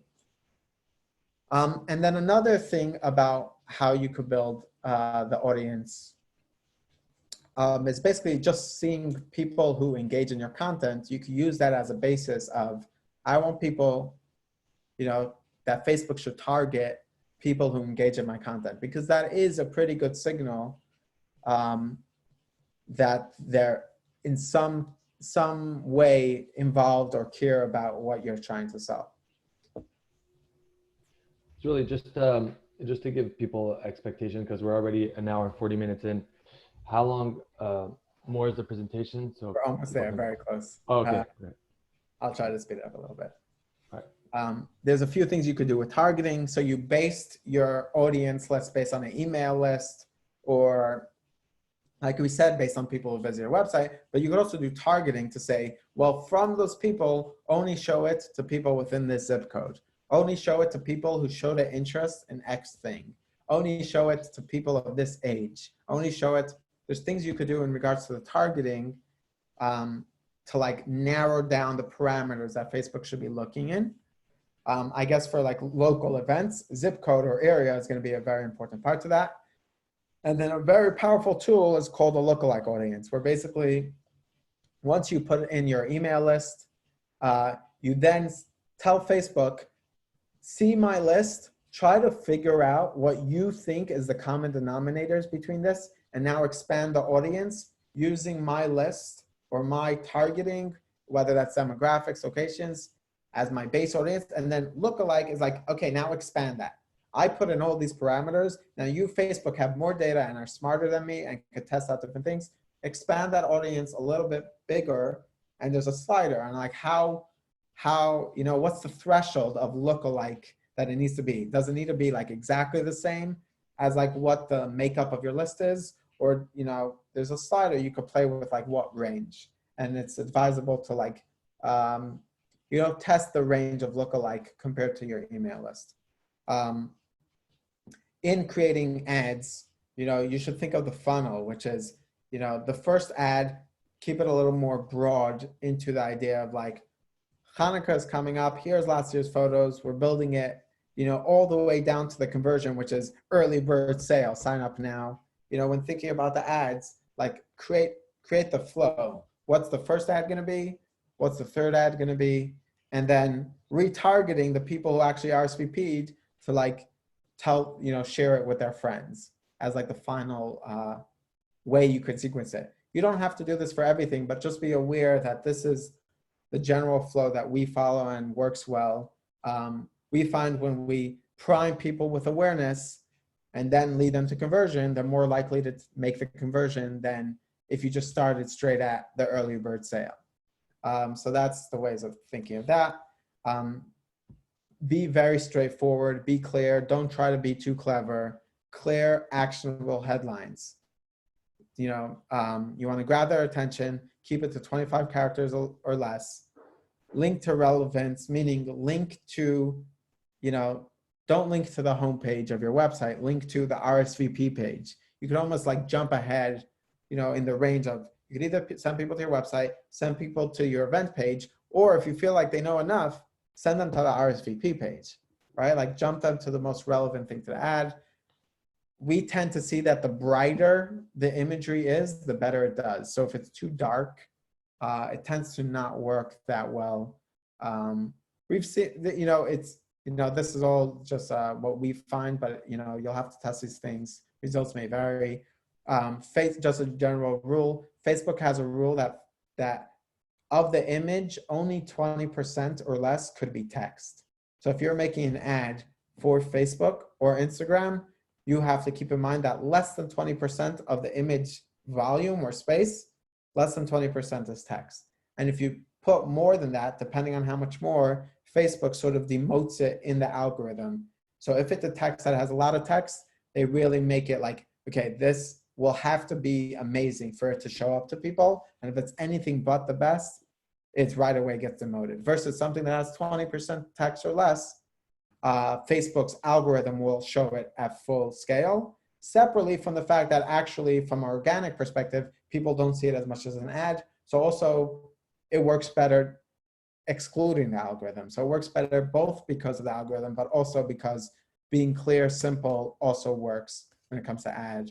And also you could set your Facebook ads to be auto-optimized, meaning you could set it up to put in 10 ads, 10 photos, 10 headlines, 10 captions, and then tell Facebook, okay, figure out which ones to show.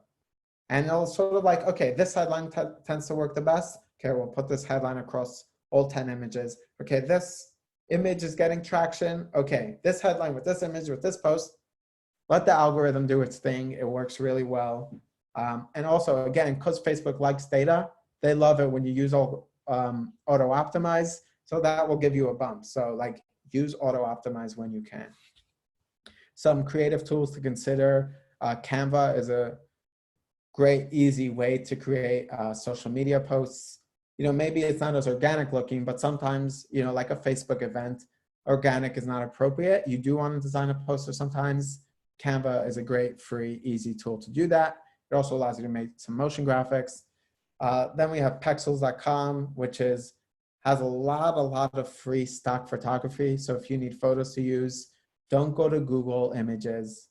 A, that's illegal most of the time to use those images, but B, the quality tends to be pretty poor. So as long as the photo maybe is not as Jewish relevant, pexels.com is a great place to go. It's an aggregator between a bunch of other free smaller ones like Unsplash. So Pexel is just like the highest aggregator. It'll get the most photos. You also have videos. MailChimp is a pretty good email platform in that like it's generally for small business, but also has tons of integration and power features such as A/B testing your emails, you know, great tracking, great integrations with Facebook, connecting the campaign. People who click on this, show them a Facebook ad. It's pretty full featured. So it might be a good idea to check out that tool. When it comes to fundraising, think socially about it. Don't think I'm going to create a website page and then it's going to work really well. Think in what are the moments and things I could create to keep this fundraising effort alive. You know, we see this with charity, they do pretty well, but the ones that succeed the best have social proof. So in this example, you have the goal, but you also want to show the teams. Here's how the teams are doing in the campaign. Give the social proof that people need, and then, you know, create for the people, you know, who have teams, content that they could use and share. Hey, my team has this amount of people, you know, and play into the social aspect of your campaigns. And we're almost finished, which is working together. The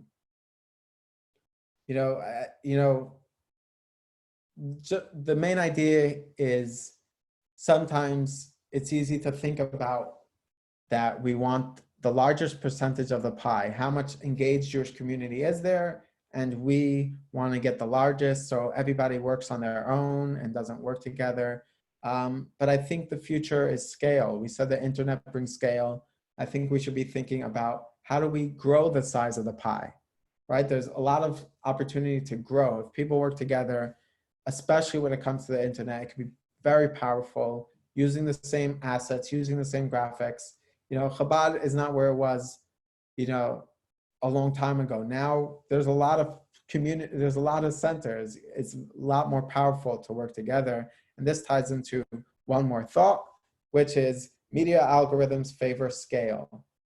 Similar to what we mentioned before, algorithms favor scale. And what that means is if each shliach makes an event and is marketing that event separately, there's an even more powerful event where 10 shluchim could work together to have, let's say, I don't know, you're, JLI, right? You're creating a class. If 10 shluchim are all creating a class, you put one ad campaign against all 10 shluchim together, make the campaign structure along the lines of whoever gets the lead pays for that win, and whoever doesn't get the lead won't have to pay. Some kind of structure of chipping in, working together, not just for the sake of it's cheaper, you don't have to create 10 ads, but also that the algorithm favors that. So because the algorithm favors it, if all, 3,500 shulchan were running one mad, Chabad campaign for whatever, it's gonna way more succeed and reach everybody than each shliach working on their own, especially when it comes to media algorithms. So something to consider. And now let's get to the conversation. Beautiful, Sruli. Thank you. That was really impressive, wonderful. I'm going to open the chat for questions. If you guys want to post your questions. Before I get into the questions from the chat box, I have one question for you, Sruli, and that's, I think most shluchim, if not all, even the introverted ones, can put on the charm and the personality when need be, right? We've been trained very heavily in Miftzayim. We go out, we know to put on the smile. Are you Jewish? We put ourselves in very uncomfortable situations and ready for the no, and we take it with grace. The thing I think is that in that moment you get the instant reward. Like you see that you have an audience and he's responding. And even if you have a day that you ask 50 people and only 5 people put on tefillin, but you became aware that there's 50 Jews you spoke to, and that says something. Now, the stats that you put, that 70% of Jews are single parent families, and I know my community, and that's not the case, or at least in my community, that's not. I cannot say that 70% of my community has a single Jewish parent. That means there's a lot of Jewish people that I'm not touching, right? And so it might be worth it. I can wrap my mind around the idea that it might be worth it to invest myself in social media. The thing is, I don't have the instant response, that the instant feedback that I see that there's somebody listening or somebody responding, even if it's a no or a yes, but I don't have anything there. So I guess my question is that, yes, I think that every shaliach is capable to put on the charm, get into social media, get the personality, but the point is anybody listening? And is there a way to test that? Because if there's a way to test it with a minimal amount of investment that I could see, okay, wow, yeah, this is worth it, I think more shluchim will be willing to engage and invest in their online presence. Yeah, absolutely. I would say, if you're not doing Facebook marketing already, if you're not already doing that, set aside even $100, $300 to market your next, event on Facebook and see what happens. I think you'll be surprised at the return on investment. So that might be a quicker, easier, if you're not already, give it a try. It's not that much. See what happens. Right. I saw that early on your brother posted on the chat that he did a challah bake with Eventbrite, and they actually marketed the video. They marketed the event, and half of his attendees were people he didn't know that Eventbrite got for him. So I think that's a good example too. Somebody's asking about LinkedIn. Is that something you think shluchim should be poking around with? Absolutely, if that's where your audience is. Absolutely. It's very powerful. If you're doing Chabad Young Professionals or some sort of professionals network, that's the place to be. LinkedIn it's very strong, very powerful for that audience. So if that's what is your audience, it's for sure the place to be. Absolutely.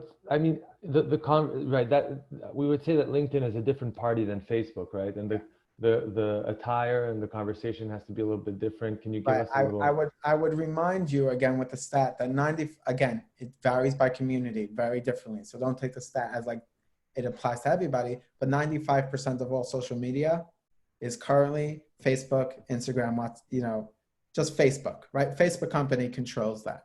I'm saying WhatsApp just because I know that they control it, but I don't think that's counted as social media. But just the idea, Facebook, the company, is responsible for 95% of social media activity. So that means what you have left is, LinkedIn, Twitter has under 5%. Snapchat, I think it's bigger than Twitter. TikTok now is blowing up. My point being, if you know that you're doing a professionals network, then yeah, LinkedIn is a place to be. That's, the different party. But also, if I'm not, I guess like what I would, as a rule of thumb, I would say Instagram is your better bet for a younger audience, and Facebook is your better bet for an older audience, as well as it's a great place for events and groups, right? Events and groups are very powerful on Facebook. There isn't events and groups on Instagram. So depending on which part you're dealing with, Instagram is a younger community. If you're doing groups and events and an older community, Facebook tends to be the platform. Mm-hmm. And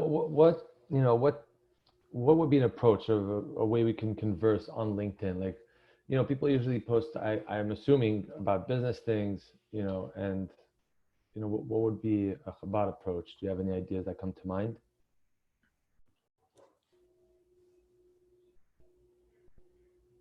Following the rule of like playing to the party,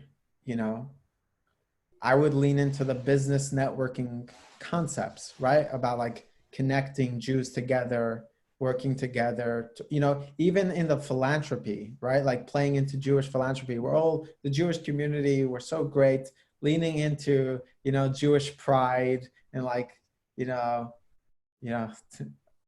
how well Jews do in business. Like lean into that because people love that, right? People are like, yeah, I'm Jewish because we're successful, right? It's like, so I would play up into what the platform is about. Business networking, networking and like how the, yeah, that's just lean into what that is. That's an interesting thing.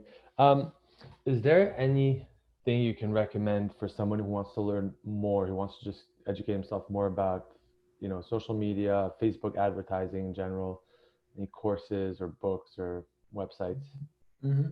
So if you're ready to take the move, it's a little more pro of a move. But if you're ready, like you want to know everything there is to know about Facebook advertising, Facebook offers a free course called Facebook Blueprint. So I would look that up, and they really take you like by like 5-minute little like things to learn. And there's like a few different sections and a few different areas of learning. And each, every few questions, they give you a little quiz. So that's a good way if you care very much about Facebook. If you care very much about media, which includes the Instagram, if you care very much about how to present yourself, what things to talk about, how to be relevant in the conversation, Gary Vaynerchuk does a lot of content. One of his big things about content is you create one piece of content and then you could turn it into 100 pieces of content depending on the medium. So for example, if I was recording this webinar, the way I might spice it up is I might take a soundbite, a little clip, and like put a headline, put like subtitles, 30 seconds for Facebook. And then I might take just the audio and then tweet about it, on Twitter, like finding the on LinkedIn, finding the part and the clip, like just taking the same thing and then like reformatting into 100 pieces of content. Gary Vaynerchuk is very good at explaining how to be conversational and how to think about the organic. So if like you're thinking on like, okay, I want to understand the organic nature, Gary Vaynerchuk has a lot to say about that. He has books, pretty good. Again, the media aspect, I would focus on Facebook Blueprint. Okay, thank you very much. I had another question, slipped my mind.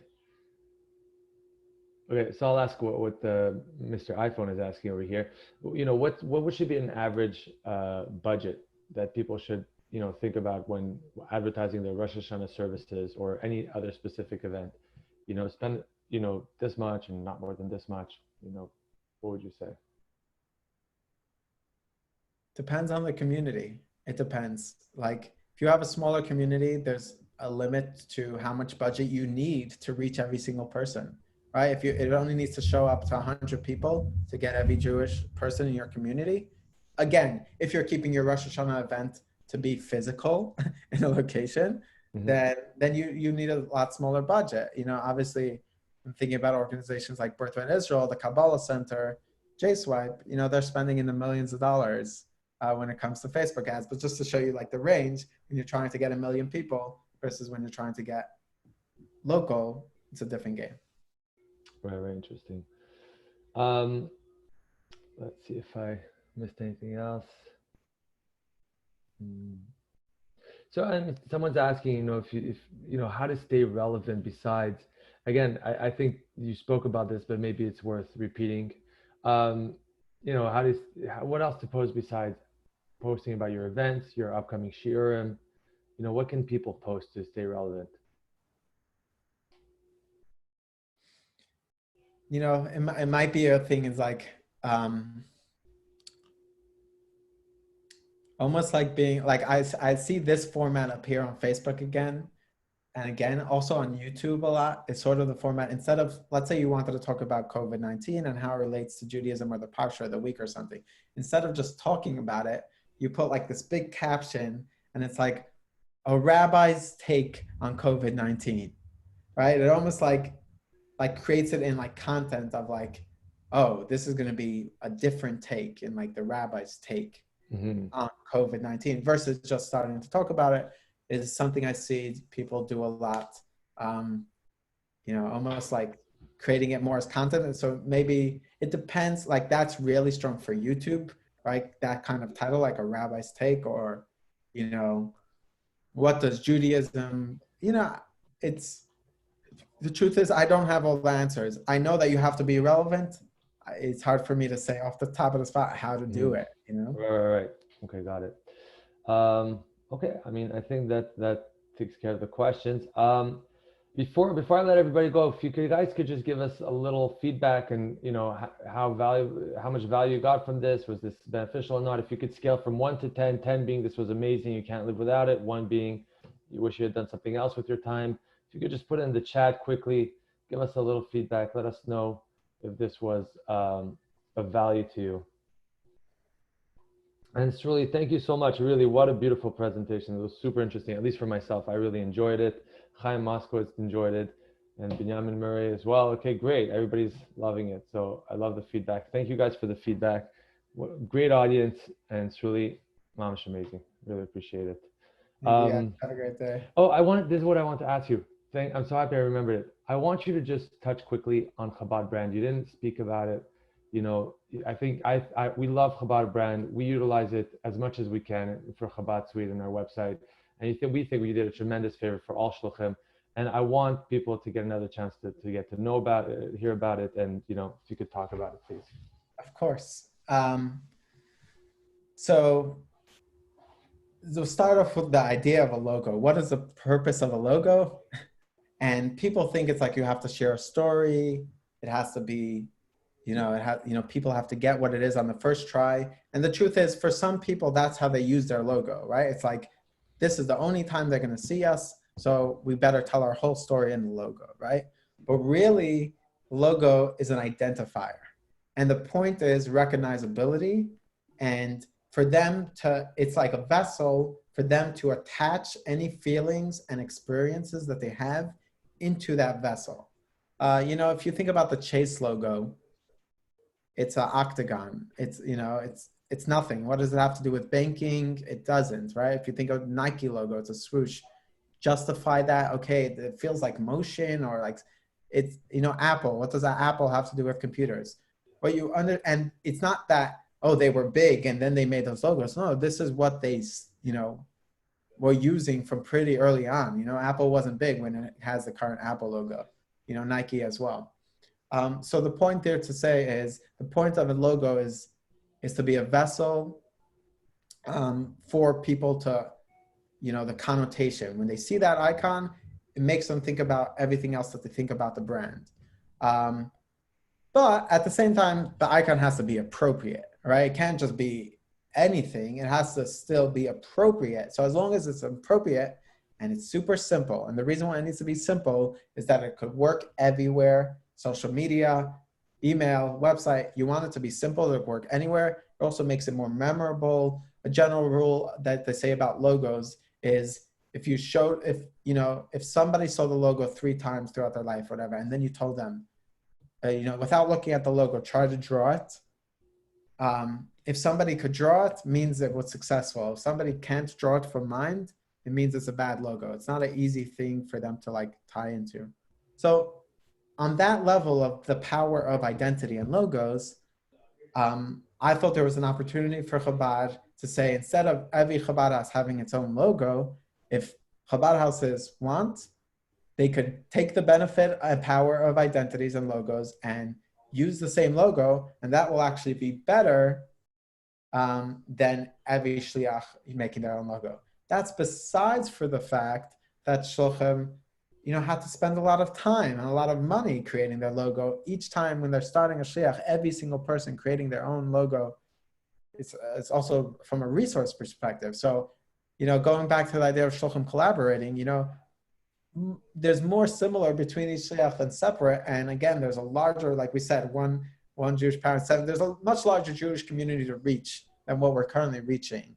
And if we took the energy out of creating the poster, creating the logo and the brand, and put that into maybe the marketing and the storytelling aspect and the next level, can be very powerful. So it's like trying to shift, where, your energy.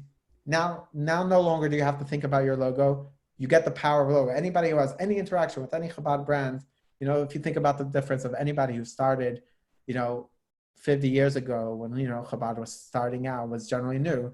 We're a Chabad house. What is a Chabad house? You have to explain a lot what it is. But as time goes on, people know and understand Chabad, and that will continue to happen the more and more, successfully we use new innovations.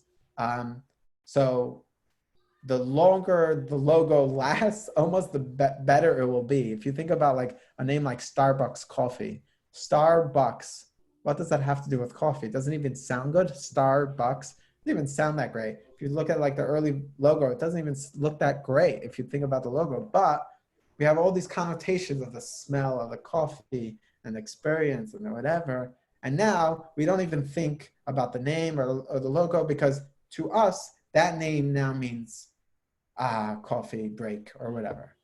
So that's the power of a logo. The longer it goes on, the more and more powerful it will become. Okay. Somebody's asking the obvious question is that, everything's virtual now, and the people are going to see the logo Chabad of this town, Chabad of that town, it's the same logo. How are they going to tell them apart? So there's actually a solution to that, but it comes to the question of like, should they need to sell it apart, or is because things need to be simpler? How does that work? So let me pull that up. This is actually the answer, right? The problem that you have is sort of like, okay, you're doing a bunch of shluchim logo, you're showing 20 logos. But the answer is actually, you could go to chabadbrand.com if you want to like see some. I haven't finished it, to be honest. But you could learn some ideas on like how to use the logo.